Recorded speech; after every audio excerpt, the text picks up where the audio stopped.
Capítulo 5º. Do procedimento administrativo e do processo judicial. Artigo 14. Qualquer pessoa poderá representar a autoridade administrativa competente para que seja instaurada a investigação destinada a apurar a prática de ato de improbidade. Parágrafo 1º. A representação, que será escrita ou reduzida a termo e assinada, conterá a qualificação do representante, as informações sobre o fato e sua autoria e a indicação das provas de que tenha conhecimento. Parágrafo 2º. A autoridade administrativa rejeitará a representação, em despacho fundamentado, se esta não contiver as formalidades estabelecidas no parágrafo 1º deste artigo. A rejeição não impede a representação ao Ministério Público, nos termos do artigo 22 desta lei. Parágrafo 3º. Atendidos os requisitos da representação, a autoridade determinará a imediata apuração dos fatos que, em se tratando de servidores federais, será processada na forma prevista nos artigos 148 a 182 da Lei nº 8.112, de 11 de dezembro de 1990 e, em se tratando de servidor militar, de acordo com os respectivos regulamentos disciplinares. Artigo 15. A comissão processante dará conhecimento ao Ministério Público e ao Tribunal ou Conselho de Contas da existência de procedimento administrativo para apurar a prática de ato de improbidade. Parágrafo único. O Ministério Público ou Tribunal ou Conselho de Contas poderá, a requerimento, designar representante para acompanhar o procedimento administrativo. Artigo 16. Havendo fundados indícios de responsabilidade, a comissão representará ao Ministério Público ou à Procuradoria do órgão para que requeira ao juízo competente a decretação do sequestro dos bens do agente ou terceiro que tenha enriquecido ilicitamente ou causado dano ao patrimônio público. Parágrafo 1º. O pedido de sequestro será processado de acordo com o disposto nos artigos 822 e 825 do Código de Processo Civil. Parágrafo 2º. Quando for o caso, o pedido incluirá a investigação, o exame e o bloqueio de bens, contas bancárias e aplicações financeiras mantidas pelo indiciado no exterior, nos termos da lei e dos tratados internacionais. Artigo 17.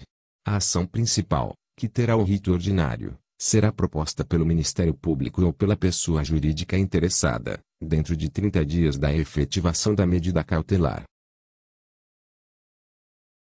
Parágrafo 1º. É vedada a transação, acordo ou conciliação nas ações de que trata o caput. Parágrafo 2º.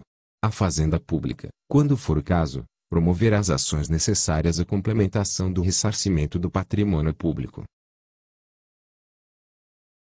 Parágrafo 3º. No caso de a ação principal ter sido proposta pelo Ministério Público, aplica-se, no que couber, o disposto no parágrafo 3º do artigo 6º da Lei nº 4.717, de 29 de junho de 1965. Parágrafo 4º.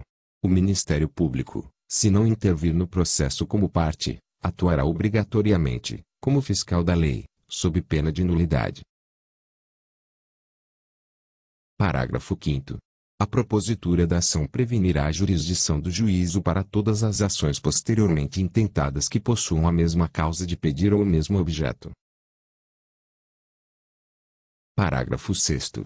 A ação será instruída com documentos ou justificação que contenham indícios suficientes da existência do ato de improbidade ou com razões fundamentadas da impossibilidade de apresentação de qualquer dessas provas, observada a legislação vigente, inclusive as disposições inscritas nos artigos 16 a 18 do Código de Processo Civil.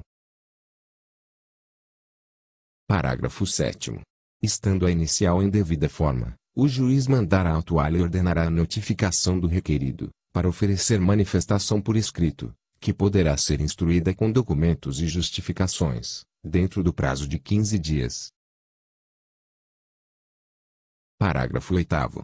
Recebida a manifestação, o juiz, no prazo de 30 dias, em decisão fundamentada, rejeitará a ação, se convencido da inexistência do ato de improbidade, da improcedência da ação ou de inadequação da via eleita. Parágrafo 9º. Recebida a petição inicial, será o réu citado para apresentar contestação. Parágrafo 10. Da decisão que receber a petição inicial, caberá agravo de instrumento. Parágrafo 11. Em qualquer fase do processo, reconhecida a inadequação da ação de improbidade, o juiz extinguirá o processo sem julgamento do mérito. Parágrafo 12. Aplica-se aos depoimentos ou inquirições realizadas nos processos regidos por esta lei o disposto no artigo 221, caput parágrafo 1º, do Código de Processo Penal. Parágrafo 13. Para os efeitos deste artigo, também se considera a pessoa jurídica interessada ou ente tributante que figurar no polo ativo da obrigação tributária de que tratam o parágrafo 4º do artigo 3º e o artigo 8º-A, da Lei Complementar nº 116, de 31 de julho de 2003. Artigo 18. A sentença que julgar procedente ação civil de reparação de dano ou decretar a perda dos bens havidos ilicitamente determinará o pagamento ou a reversão dos bens, conforme o caso, em favor da pessoa jurídica prejudicada pelo ilícito.